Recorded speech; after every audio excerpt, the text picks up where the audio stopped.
રાજકોટ અગ્નિકાંડમાં એસીબીને મંજૂરી આપતા અધિકારીઓને ત્યાં તપાસ શરૂ કરવામાં આવી। ફાયર અધિકારી ભીખા ઠેબાના ઘરે અને ઓફિસે તપાસ માટે ટીમ પહોંચી। સાથે ટીપીઓ એમડી સાગઠિયાની ઓફિસ, રહેણાંક મકાનમાં તપાસ હાથ ધરાઈ। Chief of fire officer Iliyas ખેરની ઓફિસમાં તપાસ કરવામાં આવી। રોહિત વિગોરા, મુકેશ મકવાણા, ગૌતમ જોશીની ઓફિસ અને રહેણાંક મકાનમાં તપાસ કરવામાં આવી। મનસુખ સાગઠિયાની ઓફિસમાં દસ્તાવેજોની તપાસ થઈ અને ટીપીઓની ઓફિસમાંથી જરૂરી દસ્તાવેજો એસીબીના અધિકારીઓએ જપ્ત કર્યા છે।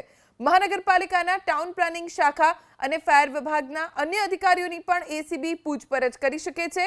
ફાયર અધિકારી ભીખા ઠેબાના ખોડિયારનગરમાં આવેલા રહેણાંક મકાનને એસીબીની ટીમ પહોંચી ઝીણવટભરી તપાસ શરૂ કરવામાં આવી। ભીખા ઠેબાની જમીન, લોકર, બેંક વ્યવહારોની તપાસ કરવામાં આવશે। પ્રાથમિક માહિતી પ્રમાણે છેલ્લા 5 વર્ષના બેંક ખાતાઓની તપાસ કરવામાં આવશે। માત્ર ભીખા ઠેબા જ નહીં પરંતુ તેમના પરિવારજનોની પણ તમામ બેંક અને વહીવટી ડિટેલ્સ એસીબીએ મેળવી।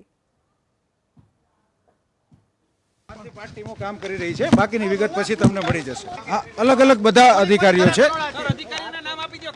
બાકીની નામ તો મને વિગત નથી ખબર, પણ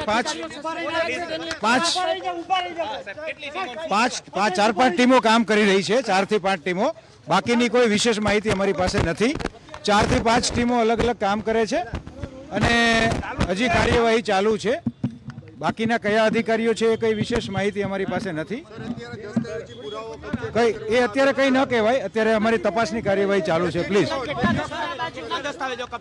બસ એ અત્યારે કાર્યવાહીની કામ ચાલુ છે। અલગ અલગ ઘણા બધા લોકો છે, પણ મને મારી પાસે બીજાના નામ નથી। એ અમને પછી કાલ પરમ દિવસે મળી જશે।